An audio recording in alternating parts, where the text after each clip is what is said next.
Nah, alhamdulillah ala isani wa syukru lahu ala taufiqihi wa amtinani. Asyhadu an la ilaha illallah wahdahu la syarikalah taqdiman sya'ni. Ya, Mas Ri, Wa mulai. asyhadu anna Muhammadan abduhu wa rasuluh ad-da'i ila ridwan.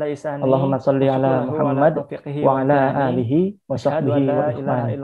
Alhamdulillah pada pagi hari ini sahabat SI kami masih dapat menemani Anda semua dan keluarga tercinta dalam program konsultasi kesehatan bersama Dr. HSI Peduli dengan tema yang insya Allah bisa memberikan manfaat untuk kita semua dan semoga program ini bisa terus menemani sahabat SI ke depannya ya di setiap Sabtunya dengan tema-tema yang insya Allah selalu menarik. Sebelumnya izinkan kami untuk menginformasikan jadwal konsultasi online untuk bulan Januari di tahun 2022. Mungkin bisa kita lihat bersama ya di layar monitor atau lebih lengkapnya kita bisa langsung klik di link dokter.hsi.id. Sekali lagi bisa dilihat ya informasi konsultasi jadwal online-nya di link dokter.hsi.id. Nah, sahabat HSI, bersama kita telah hadir seorang dokter spesialis anak.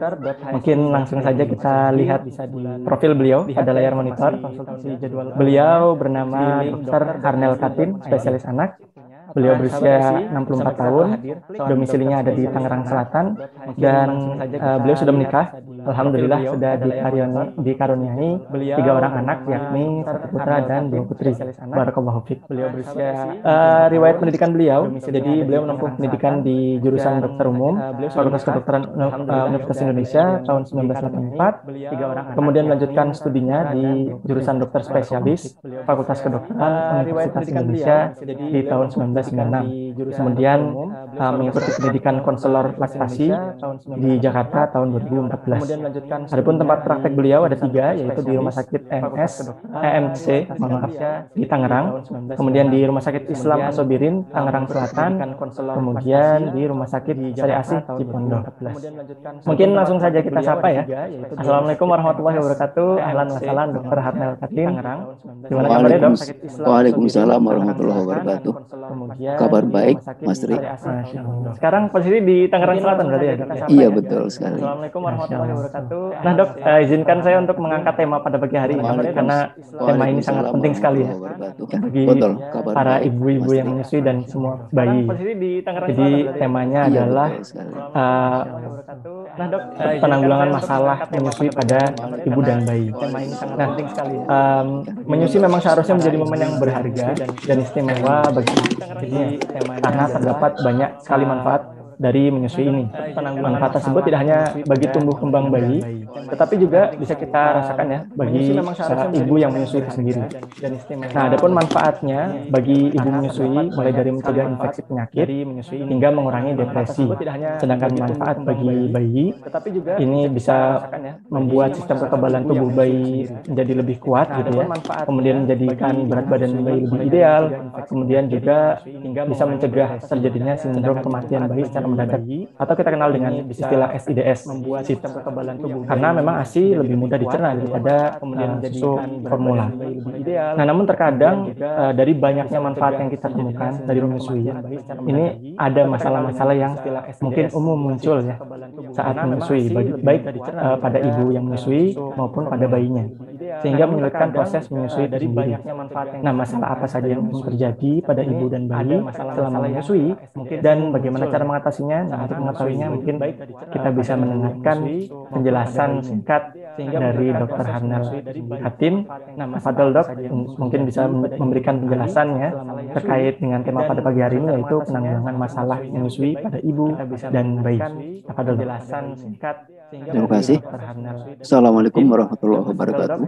Mungkin bisa memberikan penjelasannya terkait dengan tema. Pertama sekali saya mengucapkan terima kasih kepada koordinator HSI Peduli, HSI konsultasi, yang telah memberikan kesempatan kepada saya untuk berbagi ilmu. Walaupun saya punya hanya sedikit, tapi mudah-mudahan dengan sedikit ini bisa bermanfaat minimal untuk keluarga kita masing-masing. Yang telah memberikan kesempatan kepada saya. Allahumma fa'ani bima 'allamtani wa 'allimni ma yanfa'uni wa zidni ilma. Allahumma inna nas'aluka ilman nafi'an wa rizqan halalan thayyiban wa amalan mutaqabbala.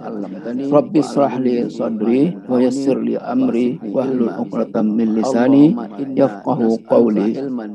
Alhamdulillahirabbil alamin.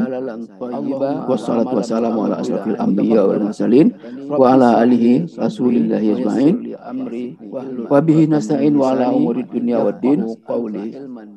Alhamdulillah, tidak sepantasnya kita kalau tidak bersyukur kepada Allah Subhanahu wa taala atas nikmat yang diberikan kepada kita, dapat mendapatkan ilmu pagi ini, di mana nikmat yang tidak terhitung jumlahnya ini bersyukur kepada Allah Subhanahu wa taala, yang kalau kita hitung nikmat yang diberikan kepada kita tidak akan dapat kita hitung.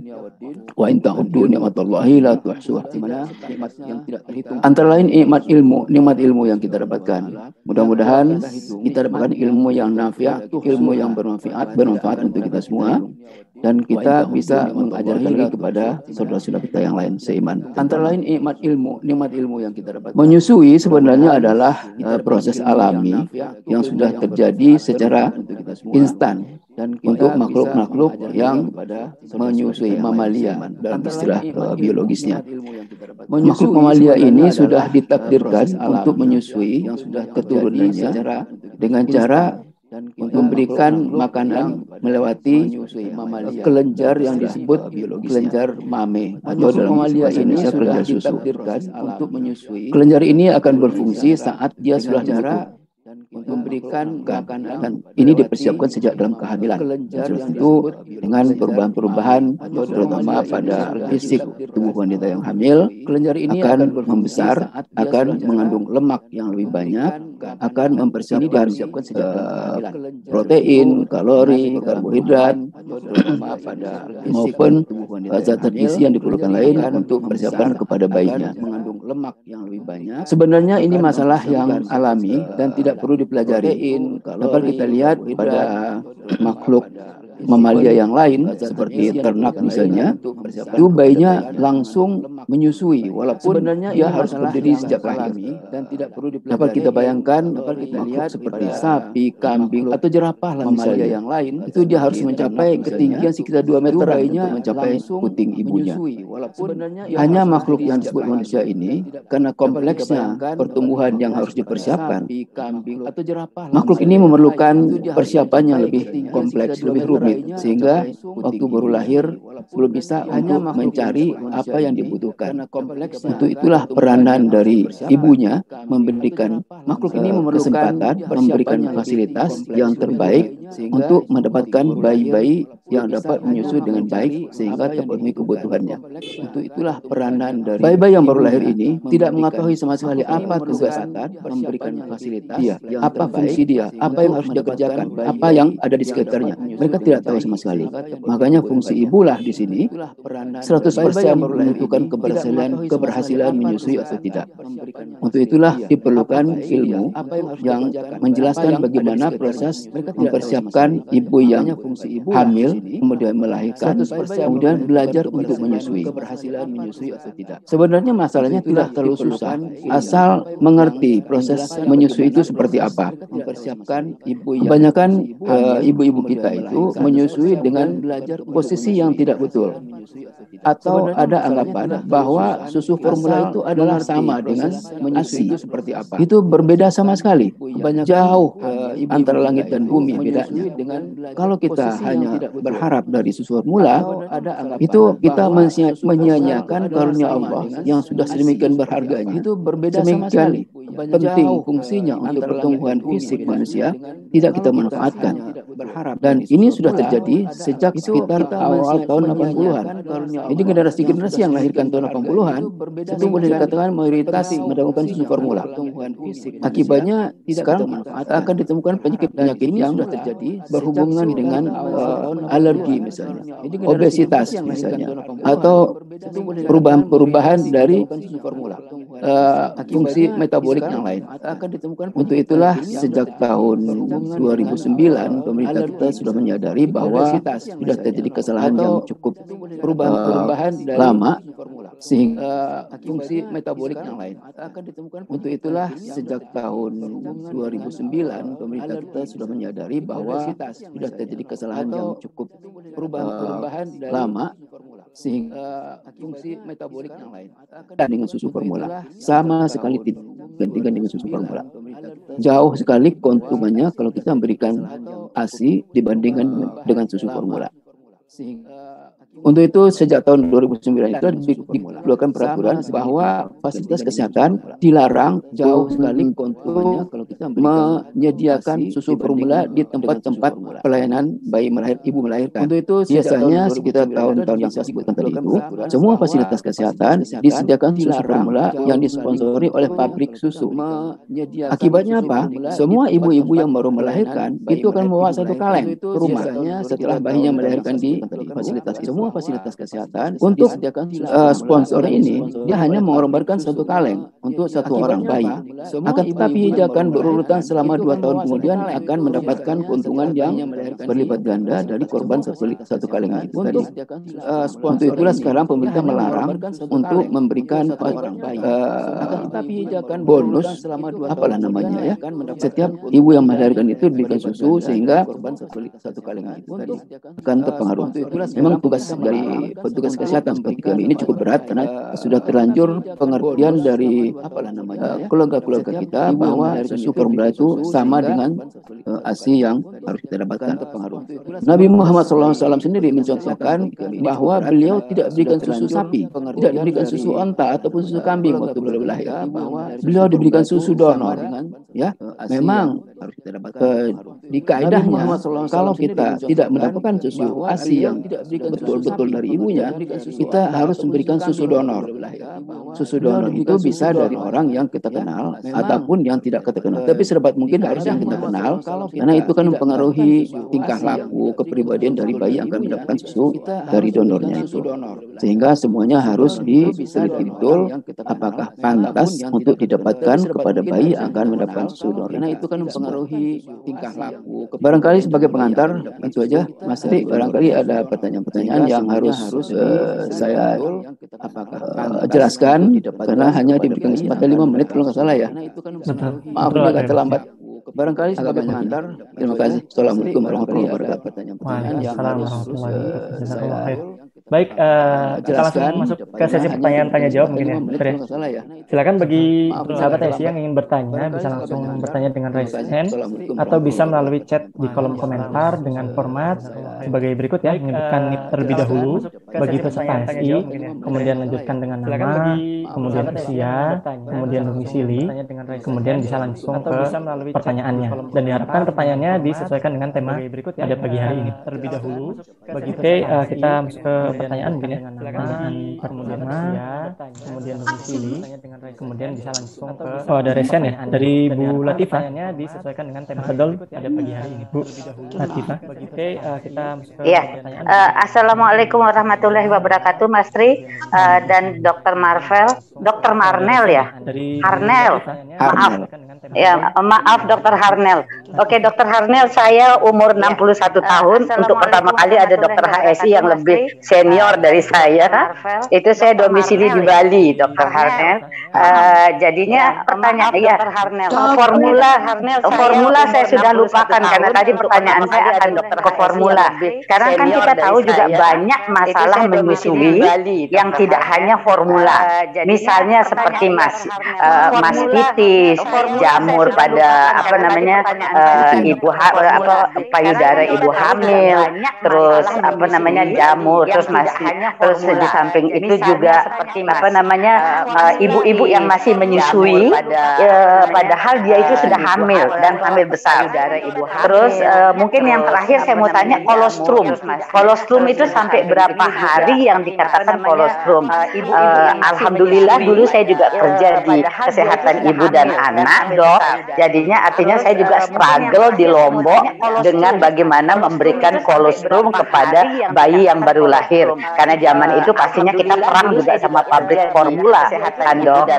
Itu jadinya sedangkan jadi bayi baru lahir dipisah karena waktu itu ada pemisahan antara ibu dan bayi. Di situ para bidan dan perawat, maaf kalau di grup ini juga sekarang ada bidan dan perawat, itu sudah memberikan susu formula yang dari sponsor yang saya paling ingat waktu itu namanya apa, Morinaga. Waktu zaman saya kerja itu Morinaga yang paling beken sama SGM.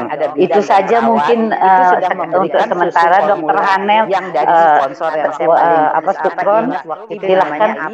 Assalamualaikum warahmatullahi wabarakatuh. Terima kasih Mas Tri sama SGM. Itu saja mungkin langsung Mas Tri. Waalaikumsalam Ibu dari Lombok. Assalamualaikum warahmatullahi wabarakatuh. Terima Memang kasih Mas Tri. ada beberapa pertanyaan yang tadi diajukan. Yang pertama mengenai kolostrum.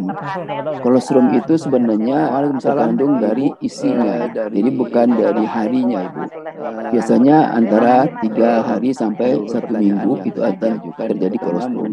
Setelah itu baru diproduksi susu matang namanya. Susu matang itu berubah dari kolostrum. Biasanya kalau kita perhatikan warnanya agak lebih ke arah putih. Kalau kolostrum itu agak kuning kecoklatan. Jadi kalau perubahan warna sudah berubah, berarti susunya sudah bukan kolostrum lagi. Biasanya kalau kolostrum itu disediakan untuk bayi yang baru lahir yang berisi kandungan-kandungan untuk anti penyakit yang kadarnya lebih tinggi dari kadar-kadar susu setelah itu. Jadi waktu awal-awal karena dia harus struggle untuk menghadapi kehidupan dunia yang berbagai macam ujian seperti ini, dia harus dipersiapkan dengan kolostrum yang bergizi tinggi. Kemudian masalah susu formula, ya, memang susu formula itu jauh sekali ujian beda kandungannya, ya. Dan waktu itu memang pemerintah kita belum mengatur bagaimana supaya susu formula itu terkendali. Memang sekarang pun di negara-negara yang maju mereka sudah beralih ke ASI, ya. Susu formula itu boleh dikatakan hanya negara kita aja yang banyak mengkonsumsi, dan pabriknya itu sekarang terutama di daerah Selandia Baru dengan ASI itu banyaknya mengimpor ke luar negeri, bukan buat kebutuhan mereka sendiri. Terus pertanyaan apa lagi tadi ya Mas Ria, mungkin di Selandia Baru dengan ASI itu banyaknya mengimpor ke luar negeri, bukan buat ini. Pertanyaan Ibu agak banyak dan saya kurang menangkap semuanya.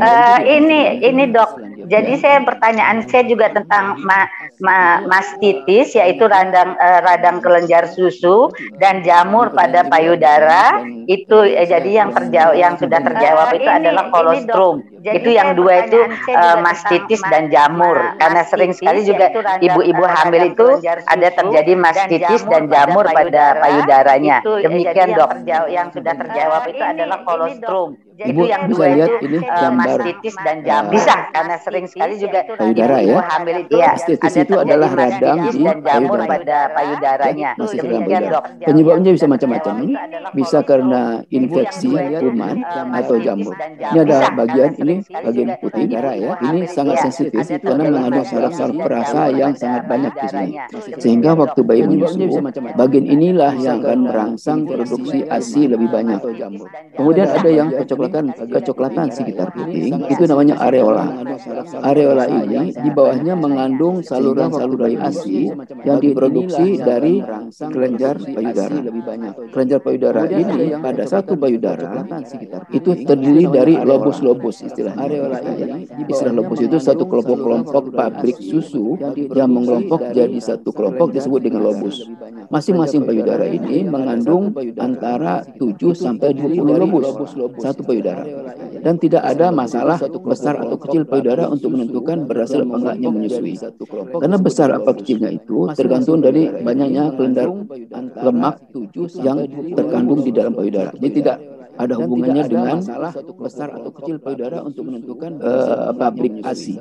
Karena mastitis yang Ibu katakan tadi itu adalah radang di sini, ya. Radang itu bisa karena kuman, bisa karena ada infeksi yang menyebabkan biasanya timbul bisul Kalau itu terjadi, itu biasanya harus dipastikan dulu ya Bu ya, apakah itu betul-betul mastistis apa bukan. Nanti dokter akan berikan pengobatan yang tepat. Kalau dia misalnya ada kuman, harus diberikan antibiotik. Kalau dia ada jamur, harus diberikan anti jamur untuk menghilangkan penyebab mastistis itu. Dan selama dia masih ada peradangan, ASI tetap diberikan ya, jangan diberhentikan. Kecuali kalau peradangannya di daerah puting. Kalau dia di daerah puting peradangan, sementara diberhentikan dulu, di stop dulu 1-2 hari, tapi tetap diperah, dia masih ya, dikeluarkan. Kenapa? Kalau payudara tidak dikeluarkan ASI-nya, itu lama-lama dia akan menumpuk, itu menimbulkan efek dampak feedback untuk ke produksi selanjutnya. Sehingga produksi selanjutnya akan berkurang kalau seandainya tidak dikeluarkan produksi ASI yang ada di dalam. Jadi kalau bayinya nggak menyusu, tetap dikeluarkan, diperah dulu, dimasukin ke botol, disimpan. Begitu. Barangkali sudah menjawab pertanyaan saya. Allahu a'lam. Alhamdulillah dok, silakan. Jadi kalau bayinya nggak menyusu, untuk yang lain mungkin diperah dulu, dimasukin ke botol, disimpan. Kita lanjut ke pertanyaan berikutnya, dok ya. Jadi ada resen kedua atas nama Lina. Alhamdulillah dok, silakan. ART 172 untuk yang lain mungkin 12084. Tafadhol. Kita lanjut ke pertanyaan berikutnya, dok ya. Jadi ada resen kedua untuk Bu Lina. Ya, assalamualaikum warahmatullahi wabarakatuh. yang lain mungkin. Dok, saya mau bertanya, sebetulnya saya seorang nenek ini, cuman anak-anak tuh baru melahirkan sebulan yang lalu dengan jalan sesar. Ya, udah. Assalamualaikum warahmatullahi wabarakatuh. Ini kondisi anaknya sekarang itu menyusunya itu sebetulnya saya rampus sekali banyak gitu ya. Cuman nanti setengah jam kemudian dimuntahkan kembali gitu. Jalan sesar apa? Gumoh gitu mungkin ya kalau bahasa ini kondisi anaknya sekarang itu itu salah satunya kenapa ya dok ya? Rampus sekali banyak gitu ya. Cuman nanti dan itu sering dan dia menetenya juga tidak mau diajak tidur, jadi dia harus posisi ibunya duduk ya kalau tidur dia nggak mau menyusu gitu. Untuk itu salah satunya kenapa ya dok? Itu satunya. Yang keduanya tuh anak saya juga tidur, jadi dia sekarang lagi hamil 5 bulan mau 6 bulan. Cuman badannya dia itu satunya kurus banget gitu. Itu nanti akan mempengaruhi kepada ASI-nya nggak kalau misalkan nanti melahirkan gitu dok. Sekarang lagi dan usianya baru 20 tahun mau 6 bulan. Cuman itu aja dok. Jazakumullah khair. Itu nanti akan mempengaruhi kepada ASI-nya nggak kalau misalkan. Ya. Terima kasih atas pertanyaan Ibu. Memang nanti Mas Tri kalau ada yang saya lupa kasih tahu ya. Pertanyaan. Pertama pertanyaan mengenai gumoh ya. Bayi baru lahir itu normal. Gumoh itu normal karena lambung bayi yang baru berfungsi beberapa hari itu kalau kita sebut sebagai klep ya untuk menutupi bagian atas lambung itu belum sempurna terbentuk sehingga waktu posisinya diratakan dia akan ngalir ke daerah mulut. Untuk mencegah itu jangan sampai terjadi, biasanya setelah disusui, itu disendawakan dulu. Jadi udara yang tertelan dikeluarkan. Biasanya kita menyarankan ditaruh di bahu ibunya dengan posisi kepala ke atas dan badan lurus ke bawah. Agak sedikit miring ke belakang. Hati-hati juga untuk memposisikan begini, jangan sampai lambung bayi ditekan sama payudara ya, karena berdekatan. Jadi agak dikeataskan sedikit. Kalau pas di payudara, itu lambungnya akan tertekan malah makin muntah ke belakang. Itu untuk mengurangi gumoh. Kemudian setelah dia menyusu, diusahakan posisi tidurnya itu sedikit agak miring kepala ke atas, kepala lebih tinggi. Itu untuk mencegah aliran susu dari lambung ke mulut kembali. Sebenarnya gumoh itu wajar, normal. Saya bilang tadi kan bahwa dia itu akan terjadi seperti itu karena memang fungsi alat-alat tubuh bayi masih belum sempurna bekerja sehingga akan terjadi seperti itu. Itu nggak masalah itu Ibu. Kemudian pertanyaan berikut adalah ibu yang kurus. Ya, sebenarnya asal berat badannya masih dalam batas normal atau tidak terlalu kurus, itu masalah yang akan dihadapi tidak bermasalah sekali, tidak begitu serius. Masalahnya kalau memang kurusnya itu karena penyakit, berarti persediaan ibunya untuk membekali bayinya setelah lahir nanti akan berkurang. Ya, terutama bayinya akan tidak dapatkan proteinnya, karbohidratnya, mineral-mineralnya, sehingga bayinya lahir dalam kondisi berat badan lahir rendah. Istilahnya di kita itu kecil untuk masa kehamilan. Bayi yang normal lahir itu beratnya antara 2,5 kilo sampai 3,5 kilo. Itu untuk ukuran orang Indonesia ya. Untuk ukuran orang-orang di luar negeri beda lagi. Untuk ukuran kita itu berkisar antara 2,5 sampai 3,5 kilogram. Nah, di bawah 2,5 itu dianggap bayi kecil untuk masa kehamilan yang cukup. Nah, kalau ibunya kurang gizi, itu pemberian zat-zat gizi untuk bayinya tidak lengkap. Sehingga bayinya bisa nanti dalam usia 2 bulan udah kekurangan darah misalnya, atau kekurangan kalsium, atau kekurangan zat gizi yang lain seperti protein, karbohidrat. Jadi bayinya itu lahir dalam kondisi kulitnya keriput, tulang-tulangnya panjang, kemudian ubun-ubunnya kelihatan cekung, itu tandanya dia lahir dalam kondisi kurang gizi. Tapi Allah sudah menciptakan manusia itu dipersiapkan sedemikian rupa. Walaupun ibunya kurang gizi, itu menjelang kelahiran, bayinya akan dipersiapkan secara maksimal. Ya, jadi ibunya akan berkorban. Maksudnya berkorban, stok yang ada di badan ibunya akan diutamakan untuk pertumbuhan bayi. Sehingga ibunya nanti akan mengalami kekurangan. Biasa ibu-ibu yang kekurangan kalsium itu hamil 6 bulan ke atas, itu dia sudah mulai merasakan giginya keropos. Karena persediaan kalsium tulangnya disedot untuk kebutuhan bayi. Jadi Allah menyediakan kebutuhan bayi dari awal lahir. Cuman kalau kekurangannya sedemikian berat, ya mungkin nggak ada lagi yang mau diberikan ke bayi, jadi dua-duanya akan kekurangan. Tapi selama kekurangannya masih bisa dipenuhi dari ibu, ibunya akan berkorban dulu. Begitu pengorbanan ibu untuk bayi. Wallahu a'lam. Tadi satu lagi mungkin dok yang terkait dengan menyusui itu harus sambil duduk dok katanya. Jadi nggak bisa sambil tidur. Ya. Barangkali posisi duduk atau berdiri itu hanya ditentukan oleh nyaman apa tidak bayinya. Ya. Posisi bayi untuk menyusui itu harus dibikin nyaman. Kenyamanan bayi itu pertama harus diperhatikan, dia harus kontak kulit dengan ibunya seluas mungkin. Jadi ibu yang menyusui itu harus buka baju, ya, baju dibuka yang belah tengah, kemudian beranya dilepas.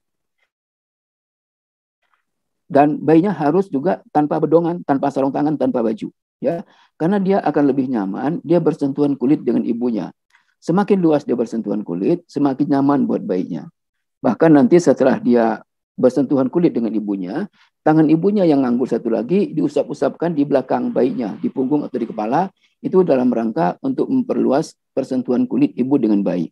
Nah, kemudian yang bikin nyaman dia juga satu lagi adalah tulang punggungnya harus lurus. Ya, tulang punggung harus lurus itu diberikan dalam, bisa saya contohkan barangkali ya. Saya ada boneka. Ini boneka sebenarnya saya pakai untuk membantu mengajarkan bidan atau dokter-dokter yang membantu proses melahirkan. Jadi ini ada tali pusat segala, jadi ini nggak difungsikan ya. Posisinya yang saya bilang tadi ini harus kontak kulit dengan ibunya ya. Di ibunya buka baju, buka bra, lepas semuanya. Bayinya juga buka baju, sarung tangannya dilepas sama tangan. Posisi yang betul, tulang punggungnya harus lurus. Caranya gimana? Kepalanya ditaruh di sikut ibunya, kemudian tulang punggungnya ditaruhkan di tangan ibu sehingga betul-betul lurus.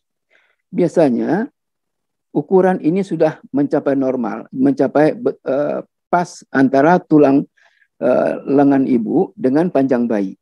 Jadi telapak tangan ibunya persis berada di pantatnya bayi. Itu posisi yang pertama. Posisi kedua, bayinya harus betul-betul menghadap ke ibunya. Ya, menghadap itu, perhatikan kuping, bahu, sama paha itu harus betul-betul menghadap. Selama ini yang kita perhatikan, ibu-ibu terutama di kampung-kampung ya, di desa-desa, bayinya menghadap ke atas begini, kepalanya diputar, menghadap ke payudara. Jadi seolah-olah badannya terbelintir.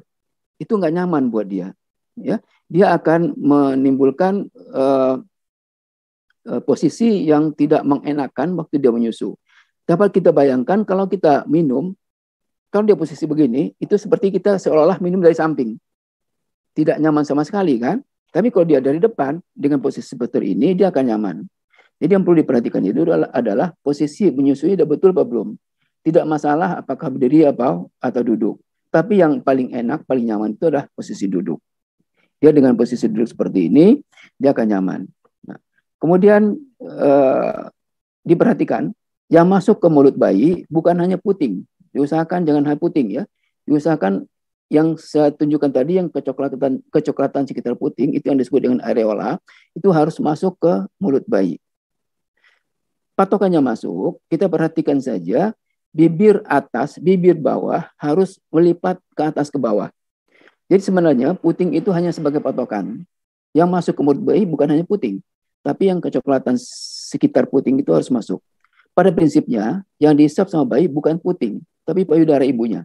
Ya, jadi bibirnya menyentuh dinding payudara bagian atas dan bagian bawah. Itu yang benar. Itu posisi yang aman untuk bayi. Barangkali itu sebentar dulu, berarti kalau ada pertanyaan yang lain, kita teruskan. Nah, mungkin sebelum ke pertanyaan berikutnya, ini kita izin jeda terlebih dahulu. Karena kita ingin mau mempromosikan sebuah program dari HSI Peduli. Jadi, HSI Peduli untuk berbagi. Jadi, bismillah, alhamdulillah, binikmati tatimmus sholihat. HSI Peduli membuka program baru, yaitu program bedah rumah, untuk peserta HSI Abdullah Roy.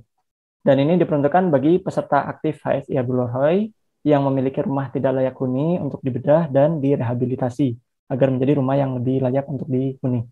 Adapun persyaratannya, yang pertama peserta aktif HSI Abdullah Roy, kemudian yang kedua adalah duafa, kemudian yang ketiga memiliki rumah yang berdiri di atas tanah pribadi, atau ada hak guna bangunan selama 10 tahun.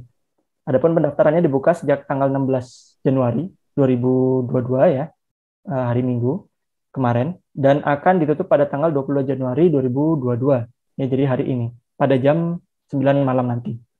Untuk info link pendaftaran dapat diakses melalui link ke ke.hsi.id /form HSIP tanpa spasi .bedah rumah.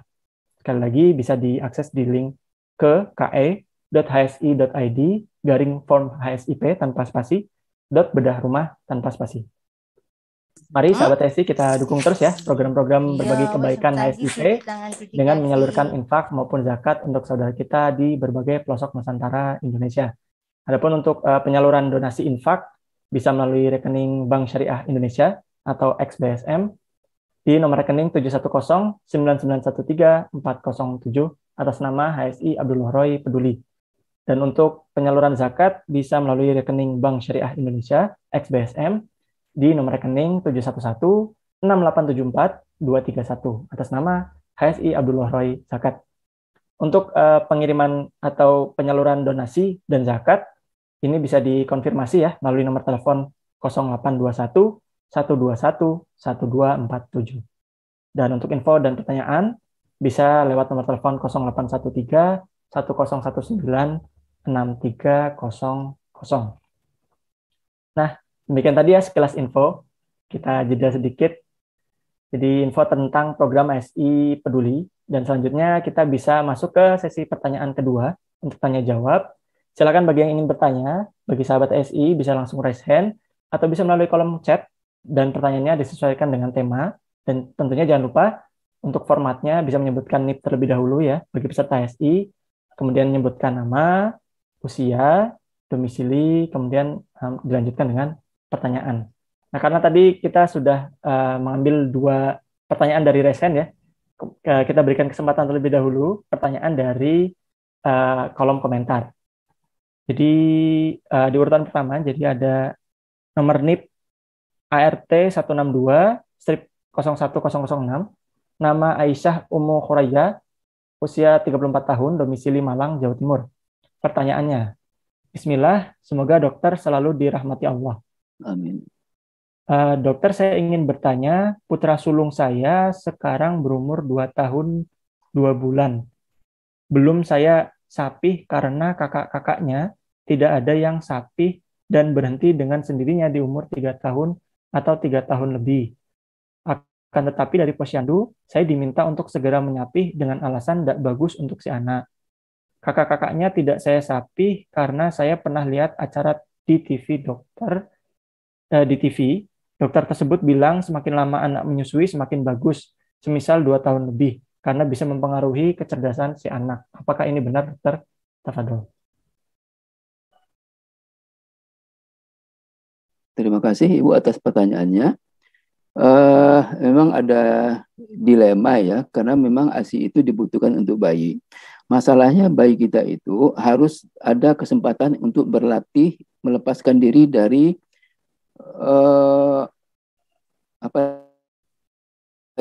perlindungan ibu. Kalau dia diteruskan untuk menyusu setelah usia 2 tahun, itu akan berpengaruh ke kejiwaan dia. Biasanya akan ketergantungan sama ibunya akan lebih tinggi. Terutama anak laki-laki ya. Kalau anak perempuan barangkali tidak begitu berpengaruh. Tapi kalau anak yang laki-laki yang masih disusukan setelah 2 tahun, itu akan angka ketergantungannya dengan ibunya akan lebih tinggi. Jadi dia kurang mandiri nanti setelah dewasanya. Itu aja sih Bu. Kalau masalah gizinya, ASI yang udah lebih dari 2 tahun, itu kebanyakan hanya mengandung lemak. Dan ada zat-zat untuk pertahanan tubuh, cuman nggak begitu banyak lagi.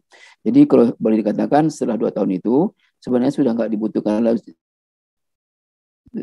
lagi sama anak, karena dia sudah dapatkan makanan seperti kita biasa, makanan sehari-hari ya, nasi, lauk, sayur, dan buah-buahan segala macam. Jadi itu jawaban saya barangkali, Mas Tri. Nah. Oke. Mungkin lanjut ke pertanyaan berikutnya. Dari NIP ART 46231, nama Eka Umu Abdullah, usia 30 tahun, domisili Banyumas. Bismillah, Assalamualaikum Dr. Harnel. Jazakallah khairan ilmu yang sudah disampaikan. Dok, alhamdulillah saya sedang hamil anak kedua usia 36 minggu. Mohon doanya dok agar anak saya lahir sehat selamat. Karena anak pertama saya Amin. IUFD 34 minggu. Karena anak pertama saya IUFD 34 minggu. Dok, semisal ketika lahir nggak dapat kesempatan atau ketunda IMD, apakah ada efek besar ke bayi? Kemudian jika bayi BBLR cukup bulan, apakah tetap bisa IMD? Jazakallah khairan. Terima kasih atas pertanyaan Ibu. Memang itu sering kejadian ya. Pertama untuk anak yang IMD-nya terlambat. Itu kita pertanyakan kenapa dulu penyebabnya Ibu. Apakah memang tidak ada kesempatan, seperti misalnya ibu yang habis sesar, ternyata ada komplikasi yang lebih gawat sehingga terlambat untuk diberikan IMD. Sebenarnya sih masalahnya dapat ASI atau tidak. Ya, dapat ASI itu bisa dengan cara diperah. Jadi ibunya walaupun dirawat di ICU, walaupun pakai ventilator, itu bisa diperah ASI-nya. Itu harus dengan tenaga terampil ya, untuk memerah ASI, sehingga ASI-nya diberikan ke bayi dalam bentuk tetesan, apakah dengan sendok, apa dengan pipet, yang penting bayinya dapat ASI. Itu insya Allah bisa teratasi. Jadi nggak masalah apakah ibunya bisa atau tidak, kecuali kalau IMD-nya masalah serius yang apalagi yang menyebabkan tidak bisa di IMD ya, karena memang IMD itu nggak harus 1 jam, masih bisa sampai 2 jam, kemudian masih bisa ditunda. Yang penting jangan sampai bayinya udah kekurangan kalori dalam badannya, kan setelah dia lahir hubungan dengan ibunya diputus. Pasokan kalori, pasokan gizi, pasokan cairan untuk bayinya terputus sama sekali. Jadi jangan sampai dia dipuasakan sampai sekian lama sehingga dia kekurangan bahan-bahan makanan. Itu aja yang penting.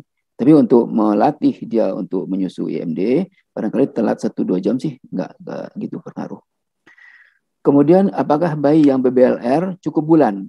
Ya, jadi BBLR cukup bulan itu istilahnya gagal tumbuh ya. Jadi dia kehamilannya cukup bulan sehingga organ-organnya sudah sempurna terbentuk. Jadi cukup apa enggak bulan itu menentukan kesempurnaan terbentuknya organ-organ tubuh. Kalau organ tubuhnya sudah sempurna, insya Allah bisa diatasi. Bahkan hamil 30 minggu ke atas itu bisa kita coba dengan ASI. Ya, kita coba dengan ASI, cuman harus dengan perawatan yang ekstra ketat karena harus disesuaikan dengan kemampuan bayi. Bayi itu yang normal saja itu dalam suatu kali minum dia hanya mampu menelan sekitar 5-10 cc. Kebutuhannya sehari bisa 300-an cc. Bagaimana kita mengimbangi kebutuhan itu dengan kemampuan dia yang hanya sedikit. Nah, Kalau kita telaten, bisa diberikan 5 menit sekali, bisa diberikan 10 menit sekali, itu insya Allah bisa terpenuhi. Ya. Untuk itu perlu pengawasan tenaga yang ahli, ya. Jangan diserahkan ke ibu-ibu yang nggak ngerti sama sekali. Karena selama ini saya dari pengalaman sehari-hari, ibu itu beranggapan bayi itu kalau disusukan kalau udah nangis. Kalau nggak nangis nggak disusukan, karena kan sampai cuma 3 kali sehari. Nggak cukup. Bayi kita baru lahir itu, kemampuan lambungnya menyimpan hanya 5-10 cc. Dan itu bisa habis dalam sekitar seperempat jam. Jadi dia akan minta disusukan lagi setelah seperempat jam. Bayangkan kalau dia dibiarkan terpisah dari ibunya dan dia nggak ada yang merespon, dia ada lapar. Nah, bayi yang lapar itu, mungkin untuk ibu-ibu yang baru melahirkan ya, bahwa dia akan memperlihatkan tanda-tanda lapar. Seperti mulai mengecap-ngecap bibirnya atau menjulur-julurkan lidahnya keluar, itu tanda-tanda awal dia sudah mulai minta disusukan. Jangan sampai dia nangis ya. Kalau udah nangis itu udah lapar berat. Kalau udah lapar berat, itu susah dikendalikan. Dia ngamuk. Digendong nggak mau, ditidurin nggak mau, dinyanyi nggak mau. Itu perlu pengorbanan lagi, perlu kesabaran lagi untuk mengatasi. Insya Allah sih bisa. Nggak masalah ya sebenarnya. Cuman ya karena kadang-kadang ibu-ibu itu nggak sabar. Apalagi ibu-ibu yang baru melahirkan, itu semua beban seolah di dalam kepalanya. Beban rumah tangga, beban menyusui bayi, tanggung jawab harus bayinya selamat, bayinya harus sehat, harus cerdas, segala macam. Itu menumpuk dalam kepalanya sehingga kadang-kadang ibu itu mengalami stres yang cukup berpengaruh terhadap kebugaran dalam menyusui bayinya. Barangkali itu Mas Ri. Nah, kita langsung ke pertanyaan berikutnya ya dok. Ada yang raise hand lagi, jadi dari Ibu Nurjana. Tafadhol, Bu. Bismillah. Assalamualaikum warahmatullahi wabarakatuh. Nama saya Nurjana, usia saya 25 tahun. Saya seorang ibu menyusui dan usia anak saya sekarang 1,5 tahun. Keluhan saya dalam beberapa bulan terakhir muncul benjolan sebesar 3 jari, sering nyeri sampai menggigil dan sering gatal di sekitar payudara. Pertanyaan saya, dok, apa ini termasuk hal normal atau ada penyakit lain? Terima kasih. Boleh tanya informasi lagi? Ibu ada demam nggak? Sering awalnya demam dok, terus berobat, dikasih paracetamol sama apa ya lupa. Benjolannya nyeri? Nyeri. Sekarang kemerahan? Juga nyeri dok. Kemerahan? Sekarang kenapa dok? Kemerahan? Iya, awalnya merah, sekarang enggak dok. Sering gatal. Ya. Baik, terima kasih. Sudah cukup informasinya.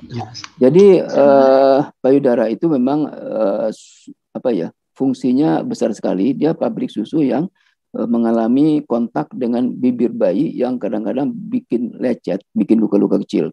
Itu salah satu sumber masuknya kuman. Ya.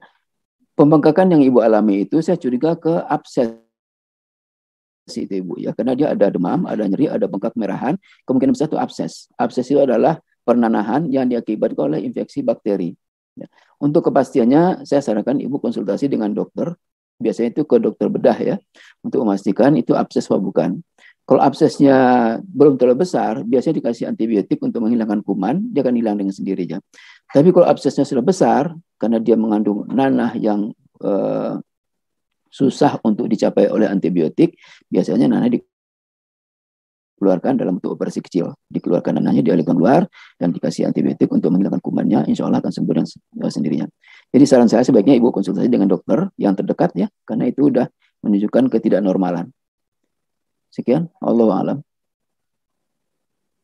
Nah, pertanyaan berikutnya dari yang resen berikutnya ya, yaitu dari NIP ART 221-064158. Tafadhol. Assalamualaikum warahmatullahi wabarakatuh. Waalaikumsalam. Dok, nama saya Redki, usia 27, domisilinya Kutai Timur. Di sini saya ingin menanyakan mengenai jika bayi memiliki tongtai atau ankylosia, apakah akan mempengaruhi proses menyusui? Seperti contohnya menyusunya bayinya hanya sekitar kurang lebih 5 menit, kemudian setelah menyusui bayi gumuh atau bahkan sampai muntah. Kemudian juga apakah bayi yang memiliki tongtai tersebut perlu dilakukan pembedahan, dok? Terima kasih. Assalamualaikum warahmatullahi wabarakatuh. Waalaikumsalam warahmatullahi wabarakatuh. Langsung, Mas Tri? Langsung, Dok. Ya. Terima kasih Ibu atas pertanyaannya. Tangtai itu adalah semacam selaput di bawah lidah yang menghalangi lidah untuk berfungsi dengan baik. Itu biasanya dibawa sejak lahir. Ya. Tangtai itu terbagi 4 level, 1 sampai 4. Tandanya yang sudah berpengaruh itu kalau dia mengangkat lidah, lidahnya seperti love, jadi ada lekukan di ujung lidahnya. Itu tandanya levelnya adalah level 4. Itu akan berpengaruh sekali untuk proses menyusui. Tapi kalau levelnya baru stadium 1-2, biasanya tidak berpengaruh. Nah, jadi nanti untuk menilai apakah dia berpengaruh apa enggak, Ibu lihat saja kebutuhan susunya terpenuhi apa enggak. Ya. Dalam jangka pendek bisa dinilai dari terpenuhinya itu, kalau dia sudah minum, menyusu, berapa lama dia menyusu. Kebutuhannya terpenuhi apa enggak. Kalau kebutuhannya terpenuhi, biasanya bayi-bayi normal itu akan pipis, buang air kecil, antara 2-3 jam sekali. Kalau dia terpenuhi 2-3 jam sekali dia pipis, tandanya kebutuhannya terpenuhi untuk jangka pendek ya. Tapi untuk jangka panjang, untuk dalam bulanan, kita harus lihat pertambahan berat badan. Ya, berat badan lainnya nambah apa enggak? Kalau berat badannya nambah berarti tidak masalah dengan tangtai yang ada itu. Yang penting diusahakan, kalaupun dioperasi nanti setelah dia belajar bicara barangkali ya. Sementara untuk kebutuhan ASI-nya terpenuhi, sebaiknya operasinya ditunda aja dulu. Tapi kalau berpengaruh terhadap pertumbuhan berat badan dan bentuknya sudah seperti ujung yang melengkung itu tadi, itu harus segera dioperasi. Barangkali itu masih tuan. Nah, pertanyaan berikutnya ya. Kita lanjut ke pertanyaan berikutnya. Karena tadi 2 udah ngambil dari resen, kita kembali lagi ke kolom komentar. Jadi di pertanyaan berikutnya dari ART 212045057 atas nama Fajar Oktariani, usia 40 tahun, domisili Lembang, Kabupaten Bandung Barat. Pertanyaannya, apakah usia ibu menyusui berpengaruh terhadap produksi ASI? Alhamdulillah, Ana diberi rezeki anak keempat Ikhwan, berusia kurang lebih 2 bulan. ASI sekarang tidak melimpah seperti anak ke-1 dan 2. Bagaimana cara agar ASI melimpah? Cukup untuk kebutuhan bayi. Jazakumullah khair. Alhamdulillah, terima kasih Ibu pertanyaannya, pertanyaan yang bagus. Usia sebenarnya tidak berpengaruh terhadap produksi ASI. Yang penting ibunya sehat apa tidak. Kalau ibunya sehat, insya Allah sampai berapapun usianya, selama masih bisa hamil, produksi payudaranya untuk ASI masih mencukupi. Masalah yang sering dihadapi itu adalah ketidaktahuan cara menyusui yang benar. Ya, posisi melekat istilah itu. Kalau yang betul-betul udah benar, biasanya bayinya mau dan ASI-nya akan banyak. Ya. Posisi bayi yang menyusu, yang nyaman itu akan menstimulasi payudara untuk memproduksi ASI lebih cepat, lebih banyak. Ya. Kadang-kadang kita tidak sadar bahwa memberikan DOT itu akan berpengaruh terhadap proses menyusui selanjutnya. Biasanya ibu-ibu itu waktu diberikan ASI perah, ASIP, itu diberikan dengan botol. Ya, itu salah. Karena dengan diberikan pakai susu botol akan timbul istilahnya bingung puting. Ya, bingung puting itu bayinya tidak tahu memakai cara yang mana untuk menyusu. Apakah cara yang dipakai waktu dia menyusu ke payudara atau menyusu ke botol. Itu cara menyusunya beda sama sekali. Barangkali saya bisa jadikan sorry. Oh, maaf.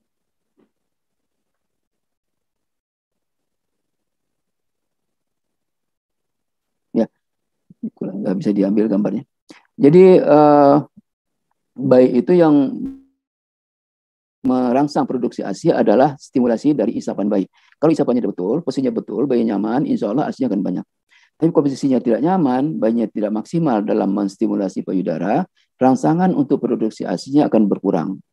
Atau yang sering juga menimbulkan produksi ASI berkurang itu feedback akibat pertama mood dari ibunya. Ya, mood ibu yang tidak stabil, mood ibunya yang merasa khawatir yang berlebihan, itu akan menyebabkan ASI-nya berkurang.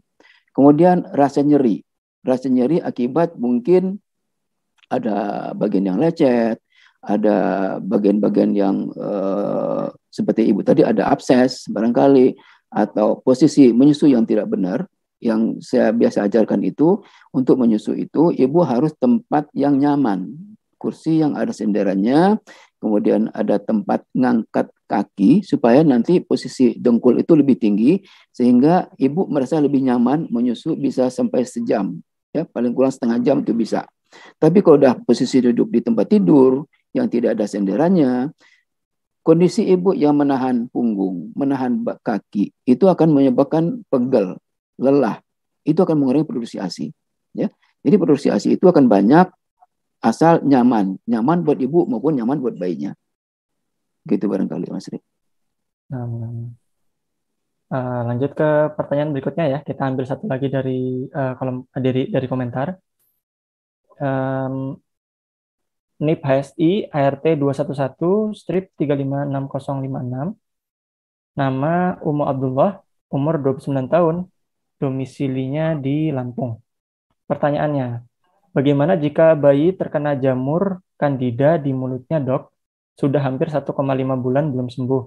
Sudah diberi Nystatin 3 botol, sehingga menular ke puting susu dan membuat sangat mengganggu ketika menyusui. Terima kasih. Tafadhol, Dok. Terima kasih.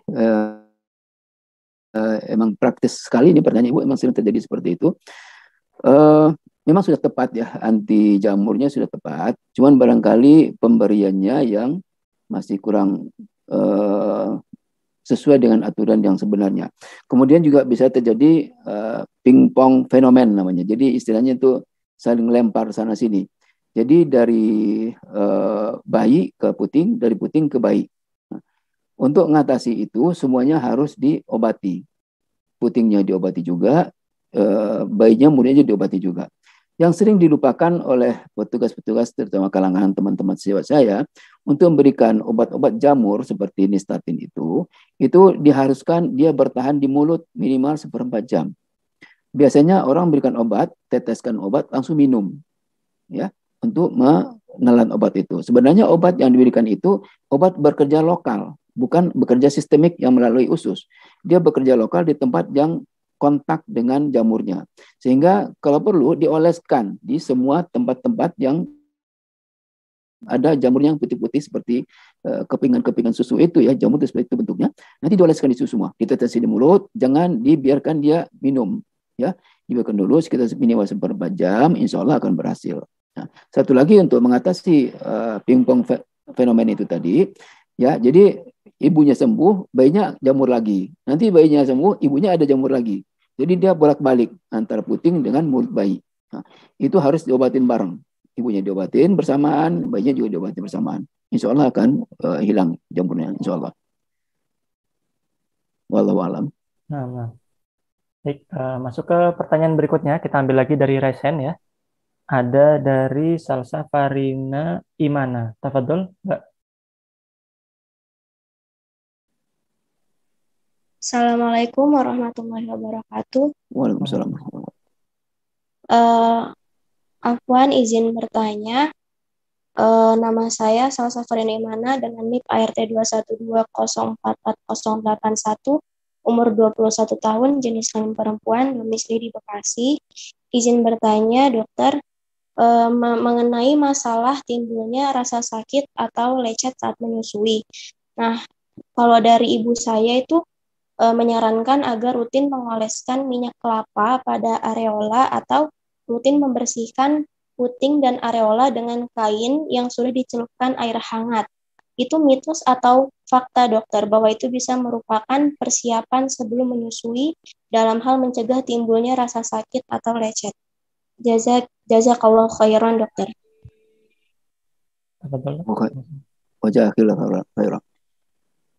Terima kasih pertanyaan Ibu. Sebenarnya lecet puting itu posisi menyusui yang tidak betul, tidak tepat ya. Saya sudah jelaskan tadi bahwa prinsipnya bayi itu menyusu bukan di puting, tetapi di payudara ibu. Puting itu hanya sebagai patokan bahwa lokasi itulah yang tempat dia menghisap. Yang dihisap sama bayi adalah payudara. Jadi bibirnya itu nempel ke daerah areola. Itu yang benar. Jadi kalau dia sudah menghisap puting, itu putingnya akan terjepit sehingga aliran ASI yang dari payudara tidak lancar.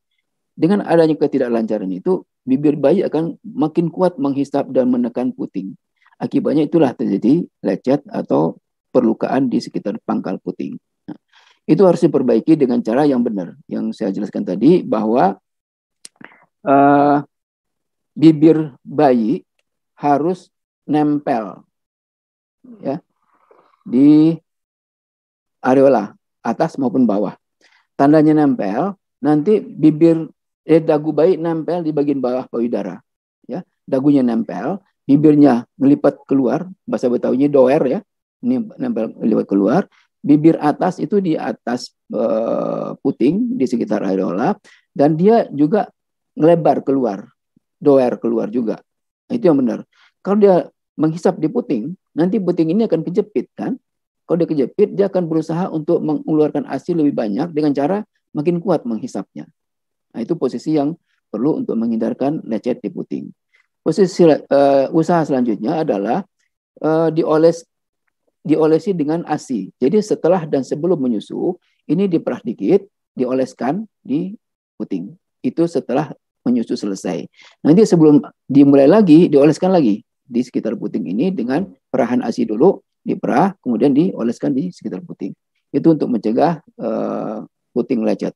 Biasanya karena posisi yang tidak betul itu, Ibu. Terima kasih. Waalaikumsalam. Jadi ada pertanyaan juga, Dok, yang terkait dengan kalau sudah lecet seperti itu untuk pengobatannya, Dok. Iya. Kalau tidak parah, itu dengan diistirahatkan aja 1 hari, biasanya akan pulih lagi. Jadi untuk sementara diperah dulu ASI-nya. Udah tahu cara memerah belum? Saya akan jelaskan ya cara memerah itu. Jadi bukan dipencet kemudian diurut ya, tapi dengan ditekan ke belakang ke arah dinding dada, baru ditekan ke tengah. Maaf sebentar. Jadi posisi menyusu untuk memerah ASI itu ditekan, ini bisa bentuk di bawah, bisa di samping, terserah ibu yang nyaman bagaimana. Ditekan ke belakang, ke dinding dada, kemudian ditekan ke tengah. Jadi jangan diurut ya. Kadang-kadang orang diurut begini, itu nggak akan menghasilkan. Tapi dengan ditekan ke belakang, itu kelenjar payudara yang akan memproduksi ASI akan mengalir ke bagian tengah. Kemudian setelah itu ditekan ke dalam dan ia akan mengalir ke depan. Gitu. Di posisi memerah. Jadi diusahakan untuk istirahat 1 hari, kemudian payudara supaya nggak berhenti produksi ASI harus diperah dulu. Diperah pada 1 hari aja dan besok insya Allah sih akan sembuh. Cuman kalau dia sudah cukup parah sampai bernanah, kadang-kadang sampai berdarah, itu harus ke dokter untuk diberikan obat yang dioleskan di putingnya. Begitu? Astri. Kalau dengan air hangat gitu berarti belum bisa mengobati ya, Dok ya? Air hangat? Iya. Air hangat enggak mengobati. Air hangat untuk memperlancar produksi ASI bisa, ya, tapi untuk mengobati lecet itu nggak bisa. Okay. Barangkali dioleskan ASI aja di puting itu setelah dan sebelum menyusui. Itu untuk mencegah jangan sampai dia kering, sampai dia retak-retak, itu diberikan ASI yang diperah, yang dioleskan ke situ. Ke pertanyaan berikutnya ya. Kita masuk ke yang raise hand berikutnya, yaitu dari ART 201-79232. Tafadhol, bisa mengajukan pertanyaan. Mengikuti format ya. Jadi sebutkan NIP terlebih dahulu, nama, usia, domisili, kemudian lanjutkan ke pertanyaan. Tafadhol. Assalamualaikum warahmatullahi wabarakatuh. Waalaikumsalam warahmatullahi wabarakatuh. Nama saya Yuyun Anggraeni, ART 201-79232. Afwan izin bertanya, dokter. Pada saat anak saya usia 3 bulan, dia mulai memasukkan jarinya ke dalam mulutnya. Pada saat itu, menyusunya sudah lepas-lepas, dok. Dia terkadang paling lama itu 5 menit saja. Saya cari tahu penyebabnya, mungkin apa ya, dok, kira-kira? Apakah memang berhubungan karena dia sudah mengenal jempolnya untuk menghisap, sehingga dia tidak mau lagi menyusui atau bagaimana dok? Syukron. Afwan, umurnya 3 bulan. Usia bayi ibu berapa bulan? Halo Mbak Yuyun. Usia bayi berapa bulan, Mbak? Afwan 3 bulan dok. 3 bulan, oke. Iya. Posisi menyusui sudah betul ya apa belum Bu ya? Karena masalah menyusui itu yang utama, posisi menyusui sudah benar apa belum. Masalah dia memasukkan mulut ke masukkan dari ke mulut itu wajar ya. Bayi-bayi itu apa aja yang nempel di mulutnya akan masukin. Apakah itu jari, apakah puting susu atau benda-benda lain yang nempel ke mulut akan dia masukkan. Jadi dia nggak ada hubungan sama sekali dengan apa Ibu bilang tadi, dia kebiasaan menghisap jari ya, itu nggak ada masalah. Ya barangkali dibiasakan lagi aja dengan posisi yang nyaman buat bayi, yang seperti saya kasih tahu tadi, posisinya harus betul-betul menghadap ke ibu, posisinya harus betul-betul bersentuhan kulit dengan seluas mungkin dengan ibunya, kemudian tulang punggungnya betul-betul lurus, posisi badannya betul-betul tidak melintir ya, yang tadi saya bilang punggung, bahu dan paha itu harus menghadap ke atas, dan bayinya memeluk ibunya dengan posisi tangan di punggung ya, satu tangannya di punggung, satu tangannya di dada ibunya, begitu Ibu. Nah, sudah tersampaikan ya Bu Yuyun pertanyaan jawabannya, penjelasannya. Nah, kita lanjut ke pertanyaan berikutnya. Kita masuk ke kolom komentar lagi ya. Jadi dari Bu Nadia Nila, umur 32 tahun, domisili Bandung. Pertanyaannya, Bismillah dok, ketika bayi saya lahir, ASI tidak langsung keluar. Saya terus memberikan ASI sampai akhirnya bayi saya kuning di pekan kedua dengan bilirubin yang tinggi, sehingga perlu dirawat fototerapi. Bagaimana cara mengatasi itu supaya tidak terjadi? Bayi saya sekarang terlihat belum cukup ketika diberikan ASI, sehingga saya tambah dengan susu formula. Barulah anak saya merasa kenyang. Ingin ASI eksklusif, bagaimana cara meningkatkan ASI sesuai dengan kebutuhan anak? Terima kasih. Tafadhol dok. Terima kasih atas pertanyaan Ibu dari Bandung. Barangkali perlu kita sadari bahwa makhluk yang dinamakan bayi itu adalah makhluk yang baru sama sekali ya. Semuanya dia belum tahu, semuanya belum berfungsi dengan baik, belum berfungsi dengan sempurna. Semuanya harus bertahap. Seperti saya jelaskan tadi bahwa kemampuan lambung bayi itu hanya sekitar 5-10 cc sekali menyimpan. Sehingga dia butuh pemberian ASI dengan frekuensi yang lebih sering. Kalau dia diberikan hanya beberapa kali dalam satu hari, itu tidak bakal mencukupi. Ya. Kalau dia tidak mencukupi, yang saya bilang tadi untuk menilai dia cukup apa enggak itu dengan cara menilai kapan dia pipisnya, untuk menilai dalam jangka pendek, atau melihat berat badannya naik apa enggak dalam jangka 1 minggu atau 1 bulan. Kalau itu terpenuhi, insya Allah sih nggak ada masalah. Cuman ya yang bermasalah itu adalah ketidakcukupan itu akan menyebabkan kuning. Itu hanya salah satu ya Ibu ya. Penyebab kuning itu bukan hanya dari kekurangan minum. Bisa dari golongan darah, bisa dari trauma lahir, kesulitan waktu lahir, berbagai macam penyebab kuning, sehingga kita nggak bisa menuduh kekurangan ASI yang jadi penyebab. Nah, saya tidak setuju dengan Ibu memberikan susu formula kalau bayinya nggak dapat ASI. Ya, karena ASI itu harus distimulasi sesering mungkin untuk mencukupi. Jangan mentang-mentang ASInya kurang. Biasanya ibu-ibu itu menilai ASI kurang dengan diperah atau di pompa ya. Itu salah cara penilaian ASI seperti itu. Karena ASI itu normalnya dikeluarkan bukan dengan dipompa, harusnya dikeluarkan dengan diisap sama bayi. Dengan dipompa, apalagi dengan kondisi yang sakit, itu si ibunya stres, itu nggak bakalan ASInya keluar. Jadi untuk itulah maka harus diberikan yang tepat untuk menstimulasi ASI supaya banyak. Nah, jadi saya bilang tadi bahwa penyebab kuning bukan hanya satu, jadi jangan menganggap ASI itu sebagai penyebab, itu hanya salah satu aja. Yang terbanyak penyebabnya itu adalah karena trauma lahir atau golongan darah yang tidak cocok bayi dengan ibunya. Itu antara lain. Ya, jadi jangan menduduk ASI ya, Bu. Harus diusahakan ASI semaksimal mungkin dengan cara sesering mungkin menyusui. Ya, frekuensi menyusui bayi baru lahir itu bisa 10 menit sekali atau seperempat jam sekali. Bahkan ke pasien-pasien saya sering saya sarankan payudara kan ada dua, kiri kanan. Habis kiri pindah ke kanan, habis kanan pindah ke kiri lagi. Dan itu tidak bakalan kurang, pasti ada. Karena dia diproduksi setiap detik.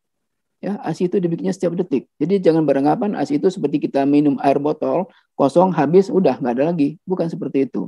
ASI itu ngalir terus, setiap detik dia akan diproduksi terus. Nah, memang kadang-kadang kecepatan produksinya dibandingkan kecepatan dia disedot sama bayi itu mungkin lebih cepat isapan bayi sehingga dia sampai kering. Nah, kalau kering dikasih kesempatan satu lagi payudara yang sebelahnya lagi. Nah, yang satu lagi diberikan, yang satu kan istirahat akan terisi lagi. Jadi nggak ada istilahnya ASI itu kurang. Nah, jangan sesekali memberikan susu formula. Kenapa? Susu formula sifatnya higroskopis ya. Jadi dia membuat orang lapar. Jadi seperti kita minum air laut yang nggak pernah puas. Setelah dikasih satu botol, dia nambah satu botol lagi. Satu botol lagi. Sehingga ASI-nya nggak ada lagi stimulasi untuk produksi. Karena dia udah kenyang dengan susu botol, susu formula. Nah, itu akan menyebabkan berkelanjutan. Dia nggak mau lagi dengan susu ASI, dia akan memilih susu formula. Saran saya, apapun terjadi, jangan beralih ASI. Bagaimana caranya harus diusahakan ASI. Kemudian Mas Ri, wallahu a'lam. Dok, ini izin minta waktu sampai 9.10 ya dok ya? Ya, insya Allah. Ya. Lanjutkan ke pertanyaan berikutnya. Kita ambil lagi dari ini ya, dari kolom komentar satu lagi. Dari NIT ART 1812018 atas nama Windy Arista, umur 23 tahun, domisili Cimahi. Pertanyaannya, Bismillah, dokter, apakah benar bayi yang menyusu ASI lebih rentan kekurangan zat besi? Jika benar, bagaimana agar zat besinya bisa tercukupi? Syukron, jazakumullah khairan. Tafadhol. Sebenarnya yang jadi penjawab itu adalah stok zat besi yang diberikan dari ibu waktu dalam kehamilan trimester ketiga. Kalau stoknya sudah cukup, insya Allah bisa bertahan sampai usia 4 bulan. Ya. Memang ASI itu bukan ASI yang menjadi kekurangan zat besi, karena ASI ataupun susu formula dia kan kekurangan zat besi. Karena dia setelah makanan pendamping ASI diberikan ya setelah 6 bulan. Sebelum 6 bulan itu kan full susu. Nah, susu itu kan kekurangan zat besi. Jadi umumnya bayi yang dapat ASI itu setelah usia 4 bulan kita harus tambahkan zat besi sebagai suplemen makanan sehari-hari. Kalaupun sudah cukup dari ASI untuk kebutuhan gizinya, masih tetap diberikan suplemen untuk zat besi. Memang betul itu ada kekurangan zat besi, tapi bukan karena ASI-nya. Ya, ASI itu tetap terbaik, cuman masalahnya karena persediaan yang diberikan oleh ibu dalam kandungan hanya bertahan sekitar 3-4 bulan, setelah 4 bulan harus diberikan tambahan. Gitu. Nah, mungkin satu lagi pertanyaan, masih ada 3 menit. Kita ambil dari yang resen ya. Silakan Bu Hurmiati N untuk menyampaikan pertanyaannya. Mengikuti format, sampaikan NIP dulu, nama, usia, domisili, kemudian ke pertanyaan. Tafadhol, Bu Hurmiati. Assalamualaikum warahmatullahi wabarakatuh. Waalaikumsalam warahmatullahi wabarakatuh. Terima kasih atas kesempatannya. Dokter, saya seorang wanita berumur 27 tahun yang berdomisili di Aceh. Jadi dokter, 6 bulan yang lalu saya melahirkan sesar, namun umur kandungan saya baru memasuki 6,5 bulan. Qadarullahnya bayi saya hanya bertahan 1 hari. Nah, pada saat itu ASI saya terus keluar, dok. Kemudian disertai dengan rasa nyeri dan juga bengkak. Dokter menyarankan untuk saya diberikan obat dan juga untuk dikompres. Nah, yang menjadi pertanyaan saya, apakah itu tidak berpengaruh terhadap produksi ASI saya ketika nanti saya hamil lagi dan melahirkan, gitu, dok? Terima kasih. Assalamualaikum warahmatullahi wabarakatuh. Terima kasih atas pertanyaan Ibu. Memang pertama prihatin ya Ibu atas musibah yang menimpa Ibu. Karena mudah-mudahan untuk kehamilan yang akan datang lebih dipersiapkan dengan hasil bayinya sehat, ibunya sehat, dan bisa melanjutkan kehidupan dengan lebih baik selanjutnya. Untuk bayi yang lahir dengan kondisi sudah tidak menyusu lagi, memang kondisi payudara masih tetap memproduksi ASI. Jadi itu akan menyiksa buat ibunya. Sehingga timbullah keluhan-keluhan seperti payudaranya penuh, sakit, nyeri, bahkan sampai demam juga bisa terjadi. Itu harus diberhentikan sesegera mungkin dengan memberikan hormon untuk menyetop ASI. Ya. Selama itu diberikan dengan kontrol dokter, insya Allah sih tidak berpengaruh. Kecuali kalau diberikan tanpa kontrol dokter ya. Jadi ibu nanti timbul lagi ASI-nya, terus beli lagi obat. Kemarin ibu dikasih dokter obat ini, beli aja lagi deh gitu. Jangan. Jadi tetap harus dengan kontrol dokter untuk mencegah efek samping yang bisa terjadi. Ya, insya Allah sih kalau ibu memberikan sesuai dengan anjuran dokter nggak ada masalah. Demikian Mas. Nah, jazakallahu khair dok. Ini berhubung waktunya sudah 9.10. Jadi alhamdulillah tidak terasa sudah 60 menit kami menemani sahabat HSI Peduli pada program konsultasi kesehatan bersama Dokter HSI Peduli. Mohon maaf bagi sahabat HSI yang masih memiliki pertanyaan ya, tapi belum tersampaikan di sini. Insya Allah pada lain kesempatan pertanyaannya bisa ditanyakan kembali. Nah, mungkin sebelum kita tutup, Dok, tafadhol untuk memberikan resume terkait konsultasi online kita pada pagi hari ini. Alhamdulillah, terima kasih. Saya ingin pesankan kepada ibu-ibu atau calon ibu yang mau merawat bayinya dengan sepenuh hati, dengan mengharapkan ridho Allah, dengan mendapatkan bayi yang sehat, bertakwa dan beriman kepada Allah dengan pendidikan yang ditanamkan sejak baru lahir, sejak dari kandungan sebenarnya, itu harus dipersiapkan dengan baik ya, dari kehamilan, kemudian melahirkan, kemudian dirawat dengan baik. ASI itu adalah satu faktor utama untuk kesehatan bayi ya. Jadi jangan lagi beranggapan bahwa susu formula itu dapat menggantikan ASI. Apapun terjadi, tetap ASI. Ya, ibu-ibu kita dulu nggak pernah pakai formula kan, ternyata sehat kok. Cuman sekarang emang karena pengaruh kemajuan perekonomian, pengaruh ilmu, pengaruh di lingkungan, itu pengaruh dari promosi susu segala macam. Akibatnya ibu-ibu beranggapan bahwa susu formula itu sama dengan ASI. Jadi saya ingatkan, ASI tetap. Jangan sampai dialihkan ke formula. Apapun terjadi, tetap ASI. Kalau masalahnya serius, harus dikonsultasikan ke dokter. Yang hanya menghalangi pemberian ASI hanya salah satunya ibunya meninggal aja. Kalau ibunya masih ada penyakit pun masih bisa diatasi. Yang penting ASI. Demikian. Assalamualaikum warahmatullahi wabarakatuh. Waalaikumsalam warahmatullahi wabarakatuh. Jazakallahu khairan dokter sudah menyempatkan waktunya menemani sahabat HSI pada pagi hari ini dengan memberikan banyak sekali ilmu yang bermanfaat. Meskipun waktunya terbatas 1 jam, tapi insya Allah semoga ilmu yang diberikan, waktu yang diluangkan di sini dibalas kebaikan oleh Allah Subhanahu Wa Taala untuk dokter. Amin, amin. Dan jazakumullah khairan kepada para partisipan yang sudah hadir menyimak acara pada pagi hari ini. Semoga bermanfaat apa yang sudah disarankan dan dijelaskan oleh dokter. Dan jangan lupa jaga selalu pola hidup sehat, makan, tidur, dan olahraga dengan teratur. Selalu jaga hubungan komunikasi dengan orang terdekat, ya, baik dengan orang tua, keluarga, dan juga teman-teman kita. Dan jangan lupa selalu mendekatkan diri kepada Allah Subhanahu Wa Taala dan selalu berbaik sangka kepada Allah atas takdir yang dihadapi. Kritik dan saran dapat sahabat layangkan ke link dokter.hsi.id. Sekali lagi, kritik dan saran dapat dilayangkan di dokter.hsi.id.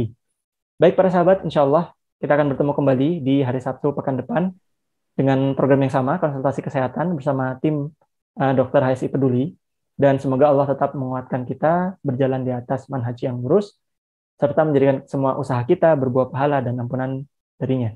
Amin. Saatnya saya, Tri, dan seluruh tim konsultasi Dokter HSI Peduli yang bertugas pamit undur diri. Kita tutup dengan doa kafaratul majlis. Subhanakallahumma wa bihamdika asyhadu an la ilaha illa anta astaghfiruka wa atubu ilaik. Assalamualaikum warahmatullahi wabarakatuh. Waalaikumsalam warahmatullahi wabarakatuh.